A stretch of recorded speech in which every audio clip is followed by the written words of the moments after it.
బాధపడినా ఎవరి కర్మలకు వారే కర్తలు. మనం ఏడుస్తున్నాము, మన దుఃఖం అనుభవిస్తున్నాము, మనం దరిద్రం అనుభవిస్తున్నాము, మనకు డబ్బు లేకుండా విచారపడుతున్నాము. ఇవన్నిటికీ ఎవరో కారణం కాదండి, మనకు మనమే కారణం.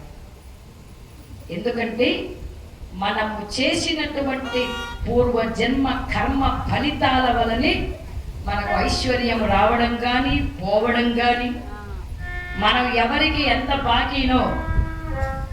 కొంతమంది ఏం చేస్తారు, ఏదో అప్పు తీసుకుంటారు, ఏ యాక్సిడెంట్లో ఏదో రోగం వచ్చో ఏదో తెలియకుండా పోతారు, కానీ వాడికి రుణపడిపోతాడు. ఆ రుణాన్ని తెచ్చుకోవడానికి మళ్ళీ పుడతారు. ఆ పుట్టినప్పుడు ఏమవుతుంది, ఇక్కడ వీరికి ఐశ్వర్యంగా వాడికి వడ్డీ కట్టడానికి జీవితం అంతా సరిపోతుంది. ఎందుకంటే అప్పుడు తీసుకున్నటువంటి దానికి ఇప్పుడు ఆ రుణాన్ని తీరుస్తూ ఉంటారు. అందుకే చెప్పారు పెద్దలు, రుణానుబంధ రూపేణ పశుపతి సుతాలయ. పిల్లలు కొంతమందికి తొందరగా పుట్టి చనిపోతూ ఉంటారు. చనిపోయినప్పుడు బాధ ఇస్తుంది, చిన్న వయసులో పోయారు అని. కానీ దానికి కారణం ఏమిటంటే ఎవరికైతే రుణం అయితే ఉంటామో ఆ రుణము తీర్చుకోవడానికి మనకు బిడ్డలుగా పుడతారట వాళ్ళు. అంటే కొంతమంది చూడటానికి అందంగా ఉంటారు, చాలా బాగుంటారు, అందరికీ మంచి వాళ్ళలాగా కనిపిస్తారు, కానీ అమ్మా నాన్న అంటే అస్సలు పడదు వాళ్ళకి. అమ్మ ఏం చెప్పినా విండు, నాన్న ఏం చెప్పినా విండు, బయట వాళ్ళు చెప్తే వింటారు. ఏమన్నా రేపు కాదురట బా నీకేం తెలియదు బా అంటారు. ఎందుకంటే ఇట్లాంటి వాళ్ళంతా ఎట్లా అంటే రుణము తీర్చుకోవడానికి బిడ్డలుగా పుడతారు మనకి. అంటే వాడు పని చేయడు, కానీ అమ్మా నాన్న అన్నం పెట్టడం మానేస్తాడా? మానేయలేడు. అయ్యో ఒక్కరోజు లేట్ అయితే బిడ్డ తినలేదే, ఆకలితో ఉన్నాడో తిన్నాడో ఎక్కడున్నాడో ఏమైపోయాడు, ఏ కళ్ళు తిరిగి పడిపోయాడో ఆకలికి అని ఈ తల్లి తండ్రి వేదన పడతారు. ఈ రుణం ఏంటి, వాడికి పెట్టాల్సిన రుణం. అలా మనిషి జీవితం అనేటువంటిది ఎంతదో అంతవరకే భగవంతుడు చేసిన కర్మలు తీర్చడానికే పుట్టాడు కర్ణుడు. పూర్వజన్మ చేసినటువంటి పాపాన్ని పోగొట్టుకోవడానికి అవతరించాడు. ఆ పోగొట్టుకోవడానికి తను ఎంచుకున్నటువంటి గొప్పతనం ఏమిటంటే దాన గుణం. ఆ దాన గుణము వలనే చివరికి పూర్వజన్మలో చేసిన పాపాన్ని పోగొట్టుకోవడమే కాకుండా అనంతమైనటువంటి పుణ్యాన్ని సంపాదించుకొని ఇక మరుజన్మ లేకుండా భగవంతునిలో ఐక్యమైపోయాడు కర్ణుడు. అంతటి గొప్ప చరిత్ర కలిగిన వాడు కర్ణుడు.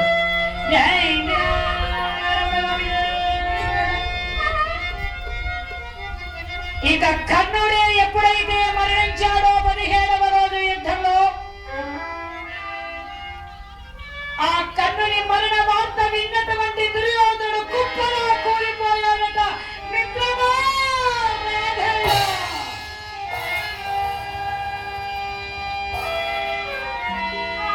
ఎవరు నన్ను విడిచి వెళ్ళిపోయినా నీవు విడవనని ఎంతో విశ్వాసంగా ఉన్నది.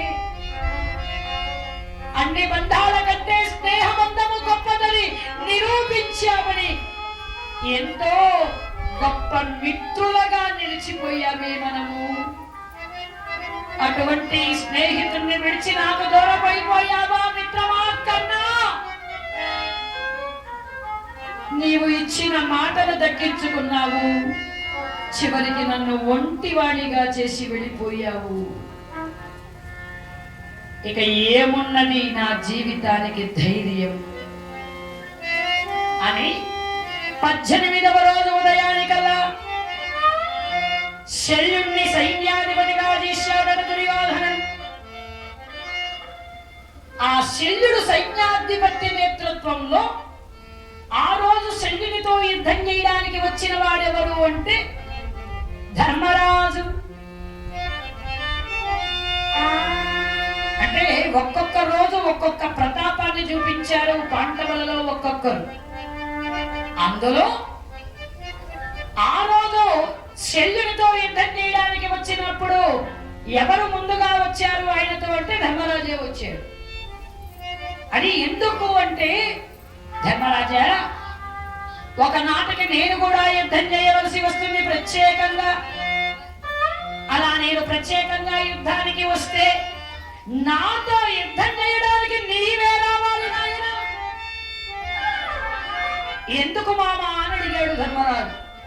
ఎందుకంటే ఎవరి చేతిలో నా ప్రాణాలు పోయినా నాకు మనసుకు శాంతి లేదు, కానీ నా ప్రాణం పోతే అది నీ చేతుల్లోనే పోవాలి.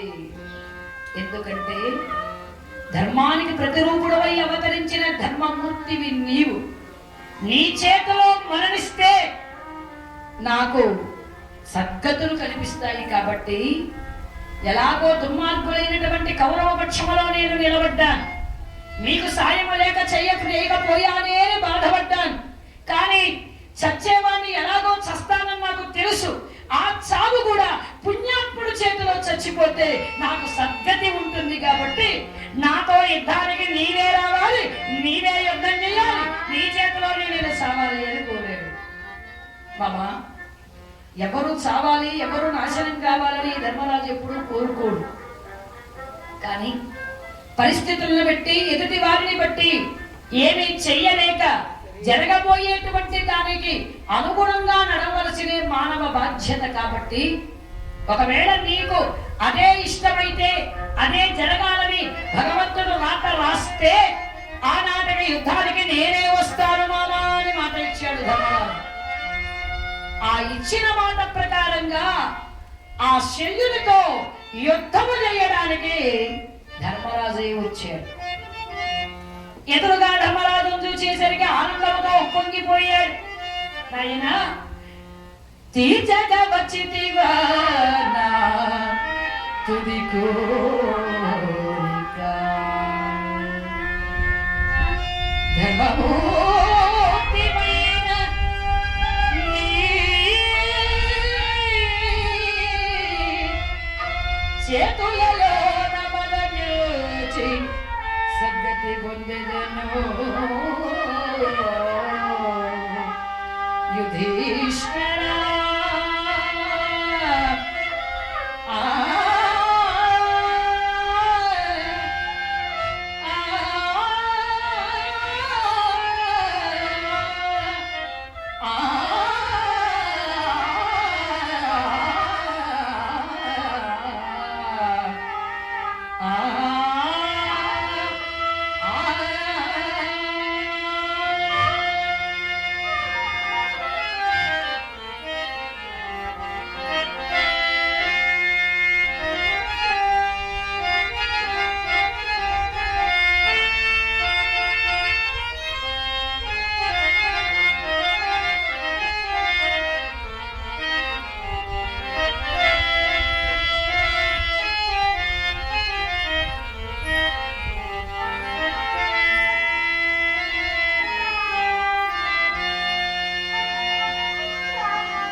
నా ఇష్ట ప్రకారంగా నీ చేతిలో మరణించాలనేటువంటి ధ్యేయంతో ఉన్నటువంటి నా కోరిక తీర్చడానికి నేను వచ్చినందుకు నాకు చాలా సంతోషంగా ఉంది నాయన అని చెప్పి పరంధాముడైనటువంటి పరాత్పరుడైనతో ధర్మమూర్తి అయిన అచ్యుతుడు, అనంతుడు, కేశవుడు, మాధవుడు ఇవన్నీ ఎవరికండి పేర్లు? విష్ణుమూర్తికి. సాక్షాత్తు అచ్యుతునితో సమానమైన వాడు అంటే ధర్మరాజు ఎవరు అంటే విష్ణుమూర్తితో సమానమైన వాడు. ధర్మము అంటే ఎవరు? ధర్మరాజు. ధర్మరాజు అంటే ఎవరు? ధర్మము. ఆ ధర్మానికి రూపమేమిటి? భగవంతుని రూపమే. అలా అంతటి గొప్పవాడైనటువంటి నీ చేతుల్లో మరణం కంటే నాకేమున్నది అని మహనీయుడైనటువంటి ధర్మరాజు గారితో పోరాడుతూ ఆ ధర్మరాజు చేతిలో ప్రాణాలు విడిచాడట శల్యుడు.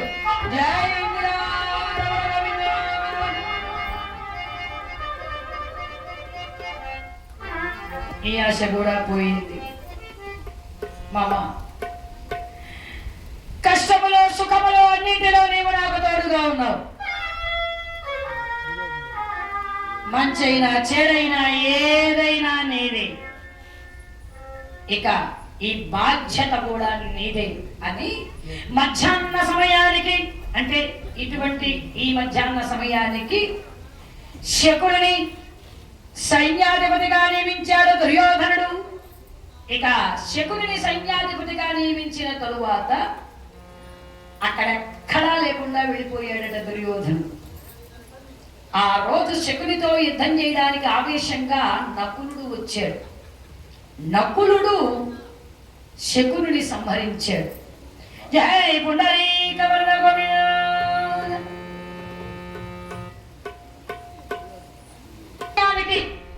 సైన్యాధిపతిగా నియమించాడు దుర్యోధనుడు.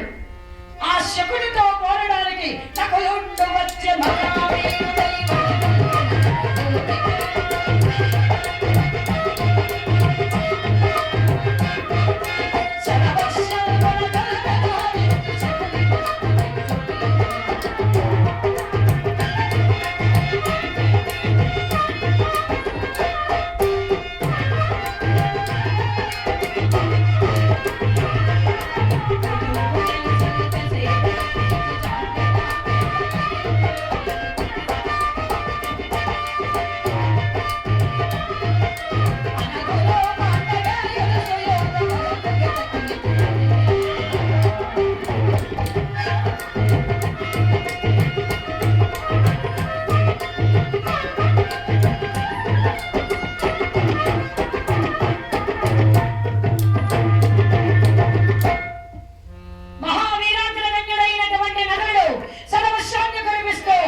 శకుని వధించాడు నకులుడు.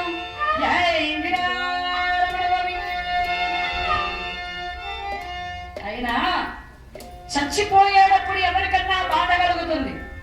అయ్యో నా ప్రాణం పోతుందో అని భయం వేస్తుంది. అయ్యో నేను చచ్చిపోతున్నాను అని ఏడుపు వస్తుంది. కానీ నా చావు నాకు పరమానందముగా ఉన్నది. ఎందుకంటే నేను ఇచ్చినటువంటి మాటను నిలబెట్టుకున్నాను. నేను చేసిన ప్రతిజ్ఞను నెరవేర్చుకున్నాను. ఆ కౌరవ నాశనము జరగాలి అనుకున్నాను. అలానే నాశనం చేశాడు. ఇక మిగిలింది ఒక్క దుర్యోధనుడి. ఆ దుర్యోధనుడి కూడా మీరు విరువరు. అలా చేసిన ప్రతిజ్ఞను నెరవేర్చుకొని ఆనందంగా ప్రాణాలు ఇస్తున్నాడని చచ్చాడు శకుని. జై లక్ష్మీ.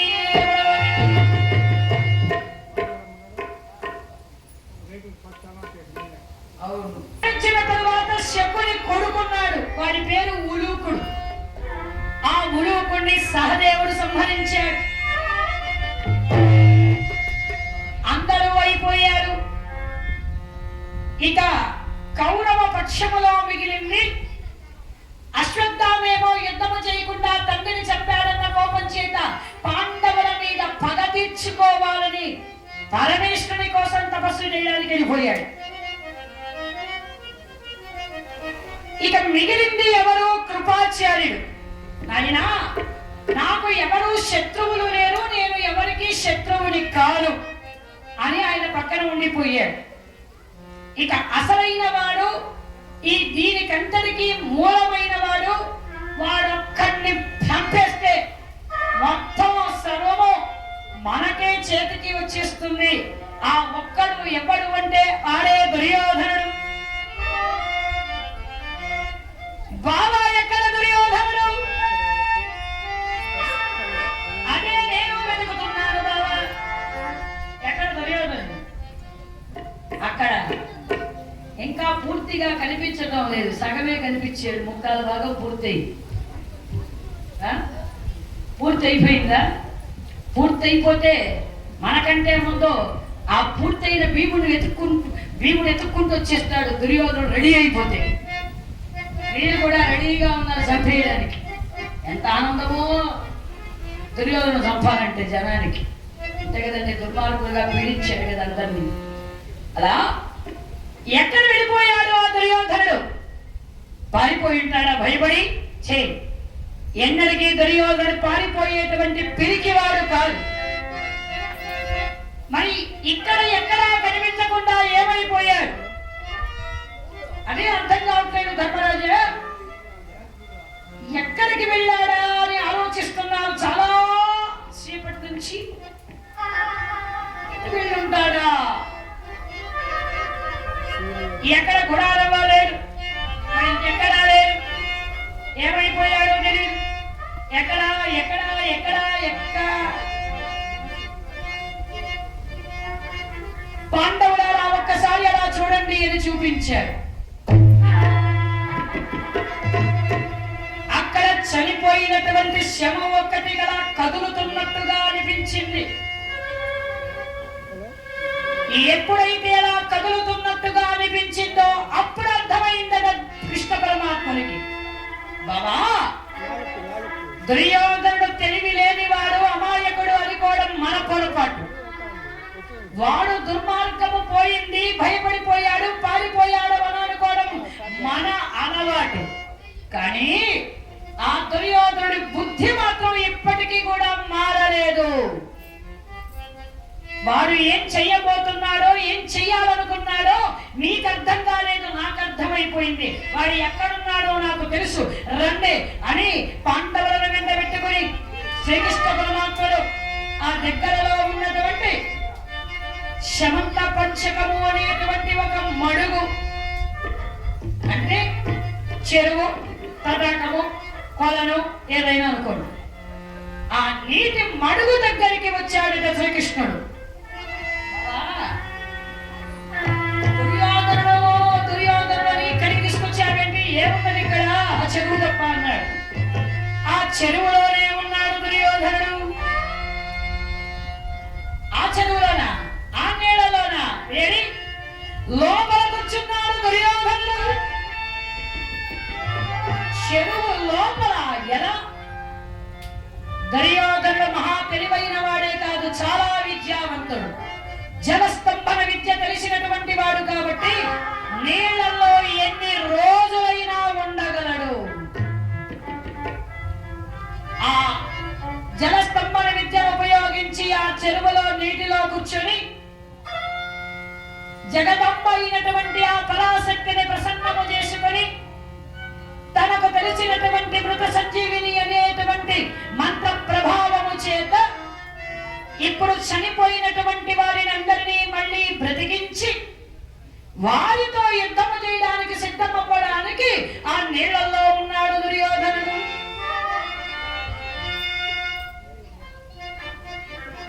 వీడి మనసులో ఇంత దురుద్దేశం ఉన్నదా బావా? ఏం దుర్యోధన ఆలోచన అంటే అంత తక్కువ అనుకుంటున్నావా? మరి ఇప్పుడు ఎలా ఏమున్నది? వాడిని బయటికి రప్పించాలి. నన్ను కూడా నీళ్ళలో దూకమంటావా బావా అన్నాడు. నువ్వు అంత సాహసం చేసి దూకాల్సిన అవసరం లేదు నాయన. 4 మాటలంటే వాడే బయటికి వస్తాడు అన్నాడు. అయితే తిట్టమంటావా అన్నాడు భీముడు. నువ్వెంత తిట్టినా వాడికి అలవాటే నాయన, అది పరిపాటే. నువ్వు తిట్టినంత మాత్రాన వాడికి ఏం బాధ కలగదు. మరి ఎట్లా? నువ్వు తిడితే కాదు వాడికి బాధ, అదిగో ఆ ధర్మరాజు తిడితే అంతే కదా. అరణ్యవాసంలో కూడా భీముడు తిడితే ఆయనకు అలవాటు, చిన్నప్పటి నుంచి వీడు తిట్టుకోవడం కాబట్టి పెద్ద ఇబ్బంది ఉండదు. కొంతమందికి ప్రతిరోజు తిట్టుకుంటూ కొట్టుకునే వాళ్ళు ఏం తిట్టినా ఏమన్నా పెద్ద బాధ అనిపించదు. ఎప్పుడు ఎవ్వరు మాట్లాడకుండా ఆ ఒక్కరోజు ఎవరైనా ఒక చిన్న మాట అంటే మాత్రం ఏడుపు వచ్చేస్తుంది. కానీ మామూలుగా తిట్టేవాడు తిట్టి ఏడుపు రాదు. ఎప్పుడు ఒక్కరోజు కూడా మాట్లాడినటువంటి వాళ్ళు ఒక్క మాట అంటే చాలా బాధ కలుగుతుంది. కాబట్టి నువ్వు ఎంత తిట్టినా వాడికి అలవాటే, చిన్నప్పటి నుంచి నువ్వు తిట్టడం వాడు తిట్టుకోవడము. కానీ ధర్మరాజు ఎవరిని ఒక్క మాట పల్లెత్తు మాట అనడు కదా.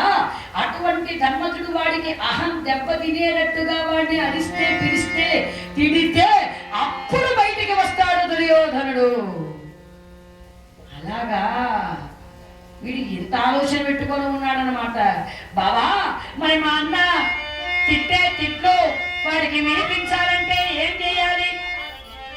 ఓ ధర్మరాజా, నీవు తిడుతుండో, ఓ భీమసేన గదతో నీళ్ల పైన నీవు కొడుతుండో అన్నాడు. గదతో ఎందుకు కొట్టడం బాబా అంటే, నిశ్చలంగా నీళ్లు ఉంటే మనము ఏం మాట్లాడుకుంటున్నామో లోపల ఉన్న దుర్యోధనుడికి వినిపించదు. కానీ నీళ్లు కదులుతూ ఉంటే మనము ఇక్కడ మాట్లాడే మాటల ఆ నీళ్ల కదలికతో ప్రకంపనాలతో ఆ ధ్వని తరంగాలుగా వెళ్ళి దుర్యోధన చెవిలో పడి వాడికి వినిపిస్తుంది. అయితే బాబా మా అన్నలో తిట్టమంటావు, తిట్టడమే కాదు పిలవాలి, నన్ను గద మీద నేలతో కొట్టమంటావా? వెంటనే మొదలు పెట్టాడు ధర్మరాజు గారు.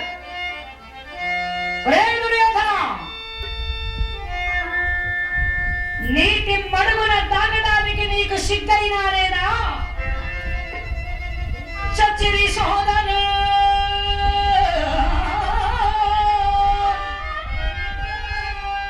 చచ్చిరి సోదరులు సుతులు చచ్చిరి బంధములు బాంధవ్యులు చచ్చిరి సకల పరివారమెల్లరూ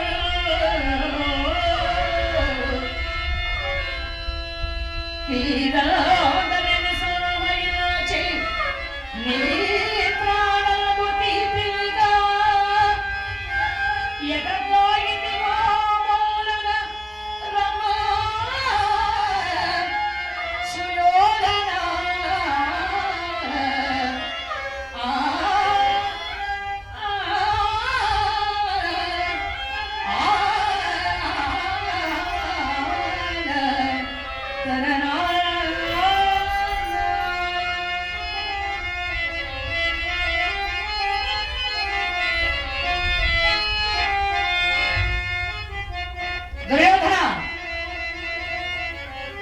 ఎంత చెప్పినా ఎవరి మాట వినకుండా నీ పట్ట నీవే పట్టి చివరికి ఇంత అనర్థానికి కారణమయ్యావు.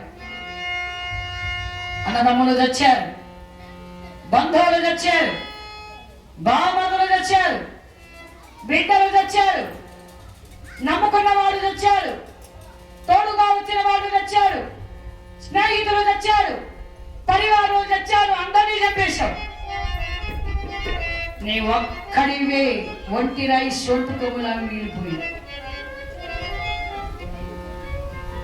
నీ ఒక్క ప్రాణాన్ని కాపాడుకోవడం కోసం సిగ్గు లేకుండా వెళ్ళి దాక్కున్నావు. రారా బయటికి. ఇది వినిపిస్తున్నాయి దుర్యోధనుని చెవులు. ఎంత మాట్లాడుతున్నాడు ధర్మరాజు, నన్ను ఇలా ఆవేశపడి తొందరగా వెళ్ళిపోతే పొయ్యికి వాళ్ళ చేతిలో చావు తప్ప నాకు మిగిలేదేం లేదు. కాస్త మాటలు భరించినా ఇక్కడే కూర్చుంటే అందరినీ మళ్ళీ బతికించచ్చని పొయ్యికి రావట్లే వాడు బయటికి. వెంటనే బాబా ఇలా కాదు, వాడి అభిమానం దెబ్బతినేలాగా తిట్టు అన్నాడు. అభిమాన ధనుడన మాటనే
మాట చెవినే పడేసరికి కాస్త పౌరుషం వచ్చింది. అన్నా ధర్మరాజా! ఏమిటి అన్నా? అన్నానా? ఎన్నాళ్ళైందిరా నీ నోట మాట విని. నీకు నేను అన్ననవుతానన్న విషయం కూడా తెలుసా? ఎలా మర్చిపోతానన్నా, నీవు మాకందరికీ పెద్ద అన్నవు నీవే కదా. నీవు నన్ను ఇలా మాటలతో ఇలా కుళ్ళ పొడవడం నీకేమైనా ధర్మంగా ఉందా ధర్మరాజ్య? అన్నా, అలసిపోయితి మొదటి వాడనయేతి మిగిలిపోయినాడ నేనొక్కడనే.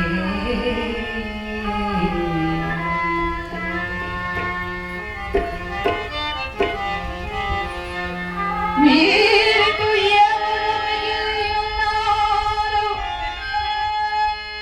నాపై?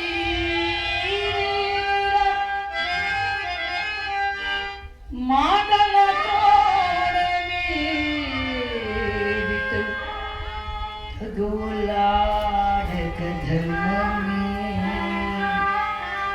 అన్నా అన్నా అన్నా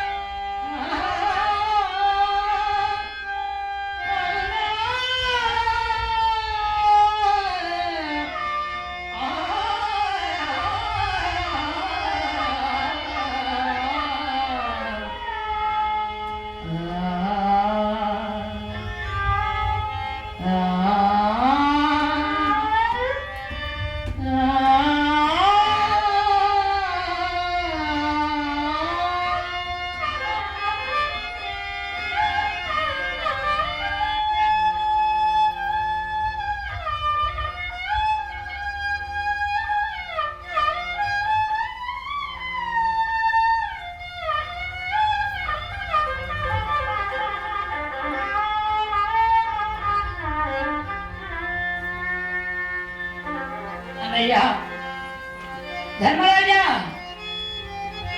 ధర్మమూర్తి అయినటువంటి వాడవు నీవు. మాకందరికీ పెద్ద దిక్కువు నీవే. పెద్దవాడవైనటువంటి నీవు చిన్నవాళ్ళు తప్పులు చేస్తే వాళ్ళని శిక్షిస్తారా చెప్పు? ఎంత గుర్తొచ్చిందో ఇన్నాళ్ళకు దుర్యోధనుడికి. ఏరా, నీకు నాన్నని ఇన్నాళ్ళకు గుర్తొచ్చిందా? మీకందరికీ మంచి చెప్పాల్సినటువంటి వాడని ఇన్ని రోజులకు నీకు గుర్తొచ్చిందా? పాపం, ఇప్పుడే నీవు పుట్టి ఇంతకు మునిపే కళ్ళు తెరిచావు. మాటలు కట్టిపెట్టి ఇక మిగిలిందంతా మా శత్రువులలో నీ ఒక్కడవే దుర్యోధన. నీ ఒక్కడిని ఓడించి సకల సామ్రాజ్యాన్ని కైవశము చేసుకుంటాము. పాండవులు రాజధానికి. ఆ మాట విన్నటువంటి దుర్యోధనుడు అన్నాడు, అన్నా ధర్మరాజా, వలదు వలదు నాకు రాజ్యం, వలదు వలదు నాకు రాజ్యము సకల సంపదలు విసికి వేసారిపోయితిని.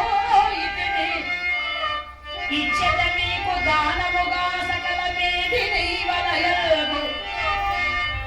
ధర్మరాజా, ఇచ్చెదను సకల సామ్రాజ్యము మీకు మేదిని వలయము.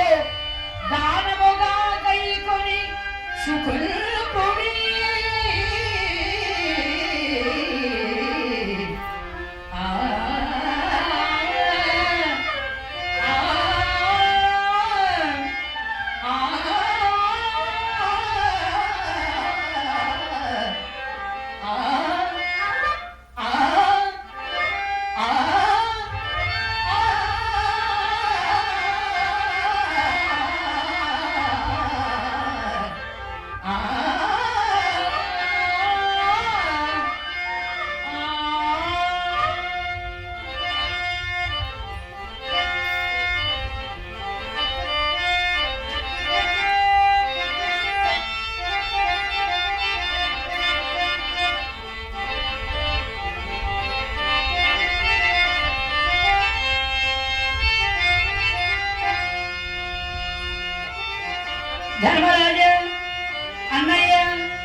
ధర్మరాజు గారు కాస్త ప్రేమగా మాట్లాడితే ఈయన మనసు కరిగిపోయి అన్ని సరే అంటాడు కదా. అందుకు అన్నయ్య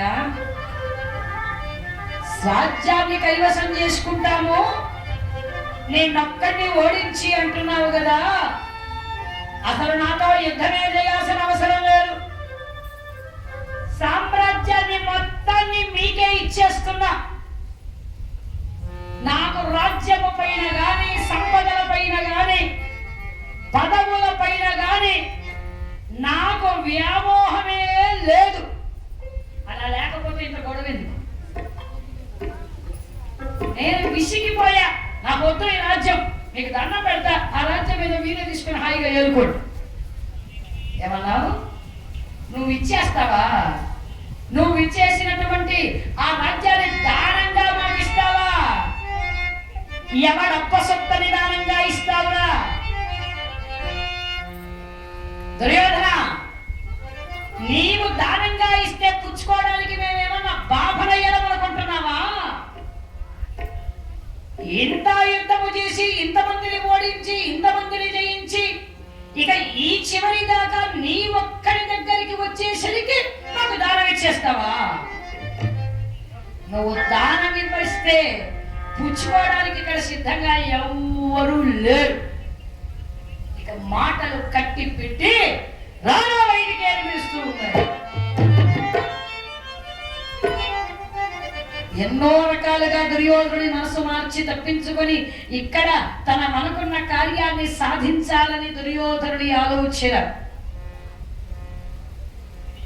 జగన్మాత అయినటువంటి ఆదిశక్తిని ప్రసన్నం చేసుకొని ఇక్కడ మృత సంజీవిని అనేటువంటి మంత్రమహిమ చేత ఈ చచ్చిన వాళ్ళందరినీ బ్రతికించాలనుకున్నాను. శాంభవి చంద్రమౌళి జగాలక చరుడి ప్రళయకాల భంజన శక్తనాథన సంభారకారి ముండ చండాయుధమ కారికా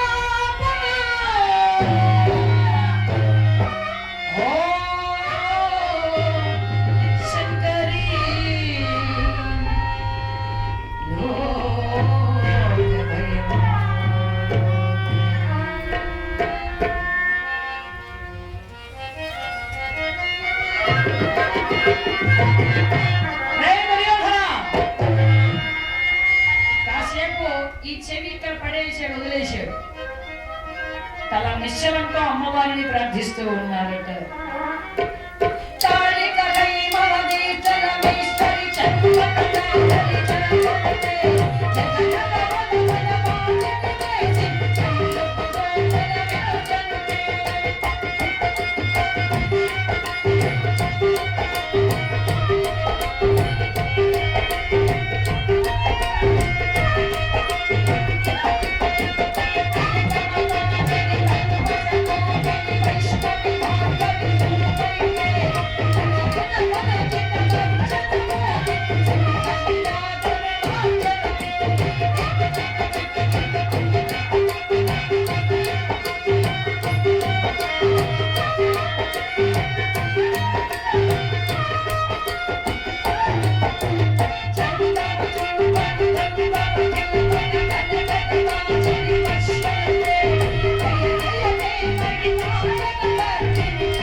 ప్రయత్నిస్తున్నా వీళ్ళు నన్ను వదలటం లేదే, ఇక లాభం లేదు అనుకున్న దుర్యోధనుడు వెంటనే అంటున్నాడు, అన్నయ్యా ధర్మరాజా, ఏరా తమ్ముడా దుర్యోధన, ఒంటిగాడనై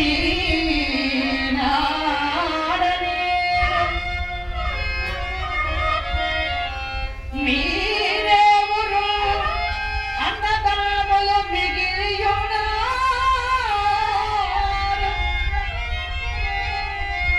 ఒకనినైన నాటిటు రంగునకు పిలువగా,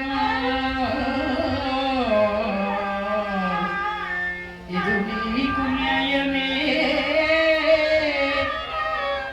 ధర్మజా.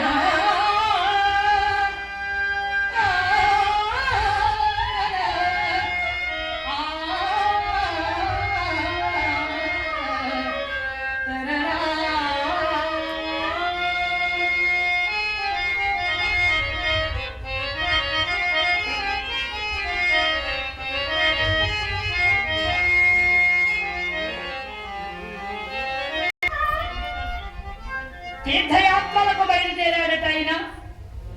పరాత్పరుడైనటువంటి పరమాత్ముడైన గోపాలుడికి అన్న బలరాముల వారు అన్ని తీర్థయాత్రలు తిరుగుతూ ఈ కురుక్షేత్రం అనేటువంటి దారి గుండా రాబోతూ ఉన్నాడు.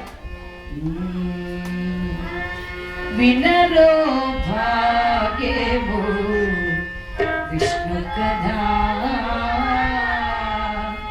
వెలుపల వినివో విష్ణు కథ.